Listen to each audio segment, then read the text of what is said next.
بسم الله الرحمن الرحيم السلام عليكم ورحمة الله وبركاته. I welcome you to another episode of our series Safara Keram, where we strive to be in the company of the holy angels by perfecting our recitation of the Quran. I am your host Abu Ammar Yasir Qadhi. Now many people don't know that the Quran was originally written in a very, very ancient script. A script which the majority of Muslims of our times would actually find it impossible to read. Not only was the actual script different, there were also no diacritical marks, we call them tashkil, no fathas, kasras and dhammas. Also there were no dots to differentiate between the ba and the ya and the ta. All of these letters were written without a dot. And the way that the Arabs would tell the difference between the letters would be by context. So the question arises, when did these additions occur in the Quran? And the answer is that very, very early along, in the 1st century of the Hijrah. There was a famous scholar by the name of Abu al-Aswad ad-Du'ali, who died in the year 69 Hijrah. And he was the first person to add a primitive version of the tashkil marks. What he would do was that when there was a dhamma, he would add a dot after the letter. And when there was a fatha, he would add a dot above the letter. And when there was a kasra, he would add a dot beneath the letter. This was the primitive version of the tashkil. And in fact, if you look at many of the Qurans of the first 2 centuries, you will find this primitive version of tashkil still employed. And he was reacting to a problem that had arisen, and that was that a lot of non-Arabs had accepted Islam. Therefore, when they tried to recite the Quran, they found a lot of difficulty and they would make grammatical mistakes. So Abu al-Aswad al-Du'ali then added this primitive version of tashkil until it evolved eventually at the hands of Khalil ibn Ahmad, the famous scholar of the Arabic language, who died in the year 179 Hijrah. Khalil ibn Ahmad was the first one to actually make the tashkil as we know them today. A straight line above the letter for a fatha, a straight line below the letter for a kasra, and a, if you like, elongated waw for the dhamma. We go back to Abu Aswad al-Du'ali, and we say his 2 students then devised a system for differentiating the ya from the ba, from the ta, from the tha, and the qaf from the kaf, and so on and so forth. So his 2 students by the name of Yahya ibn Ya'mar and Nasr ibn Asim. These were his 2 students, Abu al-Aswad students, who first devised the dotted Arabic alphabet. Before their time, the Arabic alphabet had no dots in it. So these 2 students, and they died in the later part of the 1st century of the Hijrah, they were the first ones to write the Quran with the dots for the letters. So basically, within the first 80 years of the Hijrah, barely 70 years after the death of the Prophet ﷺ, the Quran was in a very, very similar form to what we find today. Returning to our topic of Tajweed, we were talking about the elongation of the vowel letters, or the rules of the mad. And we're now on the 3rd episode of our series regarding the rules of the mad. And in today's episode we will discuss 2 other types of mad. Al-mad al-arid lis-sukun and al-mad al-lin. Don't worry about the Arabic terms. The only reason we're mentioning the Arabic terms in this lesson is so that you can corroborate what I am teaching with what is found in most of the books of Tajweed. What is important is to understand the rule and not to memorize the name of the rule. We move on to the first type, and that is basically both of these deal with a sukun after the mad. This is something we have not covered before. What happens when a sukun occurs after the mad? Well, there's a number of ways that sukun can occur. The first way is due to a voluntary stop. And this is the meaning of arid lis-sukun. It means that the letter has been exposed to a sukun. In other words, the sukun, the silent sound, is not there. If you open up the Quran, it's not there. But you ran out of breath, or the verse ended and you wanted to stop. So you put a sukun there. This is the meaning of arid lis-sukun. So it is a voluntary stop. It is a sukun that is not written in the text. But you, because you stopped there for whatever reason, if you ran out of breath, or if you stopped at the end of a verse, because you're supposed to stop at the end of every verse. So when you stop at the end of a verse, and there is no sukun there, you put the sukun there, this is called arid lis-sukun, and it's a voluntary stop. And the ruling is, once again, you have an option. You have a choice. 2, 4, or 5 harakas, you have the absolute option. However, once again, consistency. What do I mean by consistency? Who can tell me? What is the meaning of consistency? If you choose any harakas, you must... Exactly. If you choose a particular number at the beginning of your recitation, you must always remain with that number in that particular recitation. So let us look at any verse, the first few verses of the Qur'an. Suppose, this is Surah Al-Fatiha, the first 3 verses. Suppose I did not stop. How would this be recited? You would say, أعوذ بالله من الشيطان الرجيم بسم الله الرحمن الرحيم الحمد لله رب العالمين الرحمن الرحيم مالك يوم الدين. Notice I didn't stop after Alameen, even though there is a end of a verse there. Okay.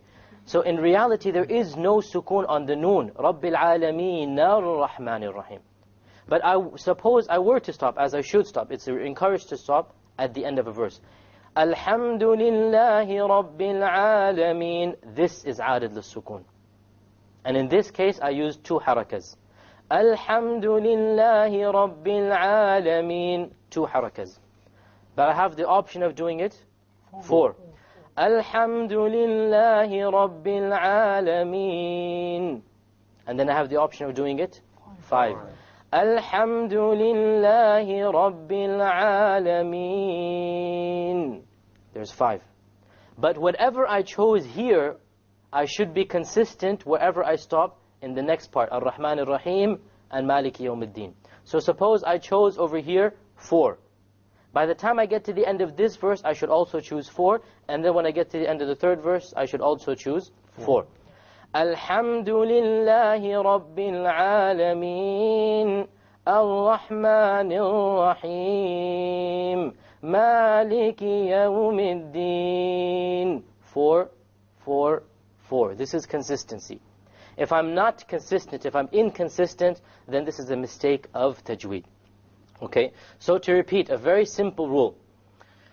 When you put a sukoon where there is no sukoon, you put it there because you stop. Then you have the option of doing it 2 or 4 or 5 harakas. It is up to you. But once you have chosen what you want, you should be consistent in that. This is known as aarid lis-sukoon, meaning that you have exposed it to a sukoon. It is not there in and of itself. You are the one that has placed the sukoon there. Simple enough rule. I don't think there's any confusion in that. Let's move on to the second type of sukoon after a letter of the mad. This is technically not a letter of the mad, but the scholars have included it here. This is when a sukoon occurs after a silent ya or waw, which is preceded by a fatha. Now that sounds very complicated. When you see the examples, you understand. Basically, you have a sukoon after a ya, which has a silent letter on it, a silent sound on it, has a sukoon on it. And the ya is preceded by, or a waw, excuse me, ya or waw. The ya or waw is preceded by a fatha. Now, for it to be a letter of mad, the ya must be preceded by what? A kasra. And the waw must be preceded by a dhamma. So this is not technically precisely a letter of the mad, but the scholars have included it because the sound will be a mad. This is called al-mad al-leen, or if you like, the easygoing mad. When you look at the examples, you'll understand. For example, the word shay'. Okay? The word shay', you have over here, we put a sukoon there on the hamza. The ya already has a sukoon. Before the ya, there is a fatha. Okay? Likewise, al-bayt, the house. The ya has a sukoon on it. We stopped there on the ta, so we put the sukoon there. Before the ya, once again, there is a fatha. Here we have the option, if we stop there, of 2, 4, or 5. Once again, we have to stop on the ta. If you don't stop, or on the hamza, whatever the letter is. If you don't stop, you move on, there is no sukoon, there is no mad. So for example, al-bayt, suppose I did a mad of 2, al-bayt, 2. 4, al-bayt. And then 5, al-bayt. Okay, so we have 2, 4, or 5.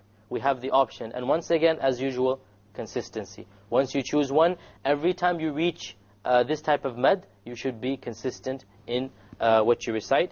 An example with the waw is as-saw. Notice that this is not as-su. Had it been as-su, what type of mad would that be? Natural. Connected mad. That would be a connected mad. A connected mad. Okay? Had that been as-su, does the sin had a dhamma, and both of these words occur in the Quran. You have as-su with a dhamma on the sin, and you have as-saw with a fatha on the sin. When there's a dhamma on the sin, then it becomes a connected mad, al-mad al-muttasil. In this case, you have to do how long? 4 or 5. You have to make it long. However, when there is a fatha, then this is not technically a letter of the mad. Therefore, you have the option of 2, 4, or 5.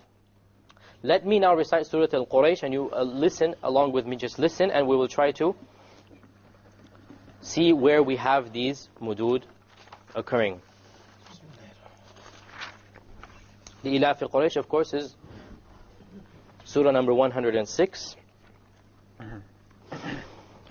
أعوذ بالله من الشيطان الرجيم بسم الله الرحمن الرحيم. Okay, at the end of أعوذ بالله من الشيطان الرجيم, what type of mad is this? It is this type of mad, the voluntary stop or the عارض للسكون. And I made it 4 harakas long. Okay, therefore when I finished أعوذ بالله من الشيطان الرجيم with 4 harakas, when I came to Bismillah ar-Rahman ar-Rahim, which is also عدد السكون, I also had to do 4 harakas. Were I to do 2 harakas in the أعوذ بالله, then I'd have to do 2 in the Bismillah. لإيلاف قريش. Okay, لإيلاف. What type of mad is in the E over here? Who can remember? This is a previous episode we did it. Substitution. This is the substitution where we have a harf of mad before it is a hamza. Okay, and the ruling is that it is 2. Li'ilaf. What type of mad is in laf? Natural mad. 2 harakas again. Here we have Quraysh. This is what type of mad? This is Madullin. This is Madullin. This is what we have just done now. Wasukun after a silent ya or waw preceded by a fatha. Look at Quraysh. You have the ya which is silent, and you have before it is a fatha. So I did it in this case 5 harakas. Once I've chosen 5 for this, I need to be consistent anytime it occurs. لِإِيلَافِ قُرَيْشٍ إِيلَافِهِمْ رِحْلَةَ الشِّتَاءِ وَالصَّيْفِ. What type is shita? Connected. It is a mad al-muttasil, a connected mad. So I have to do it 4 or 5. I have no choice of making it small to 2 harakas. فَلْيَعْبُدُوا رَبَّ هَذَا الْبَيْتِ. Once again, in the صَيْف and the bayt, both of them are مَدِّلِّين. الَّذِي أَطْعَمَهُم مِّن جُوعٍ وَآمَنَهُم مِّن خَوْفٍ. Okay, الَّذِي أَطْعَمَهُم. What type of mad is that? Separated. It is a separated mad, al-mad al-munfasil. So we have the option of doing it 2, 4, or 5. We have a ya preceded by a kasra, which makes it a letter of the mad. This is then followed by a hamza, but in a different word.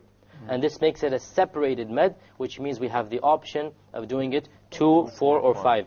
أَطْعَمَهُم مِّن جُوعٍ. What did we do with the firstly? Let's go to أَطْعَمَهُم. We have a silent meme followed by another meme. What is the ruling here? Idgham shafawi. Idgham shafawi. Min ju'. What do we do there? Ikhfa. We have a silent noon followed by a jim. Ju'u. What is the ruling here? We have a tanween. We have a tanween followed by a waw, so it will be idgham with ghunna. وآمنهم. Once again we have idgham shafawi. Min khawf. What is the ruling of the noon here? Idhar. And then we have khawf, which is a Madullin. Okay, so we have then talked today about 2 types of mad. The first is the mad due to a voluntary stop, عارض السكون, and in this case we have the option of 2, 4, or 5. And the second is a sukun, which is preceded by a silent ya or waw before it is a fatha. Once again we have the option of 2, 4, or 5 harakas. With this we come to the conclusion of today's episode. I hope to see you next time. Until then, assalamu alaikum wa rahmatullahi wa barakatuhu.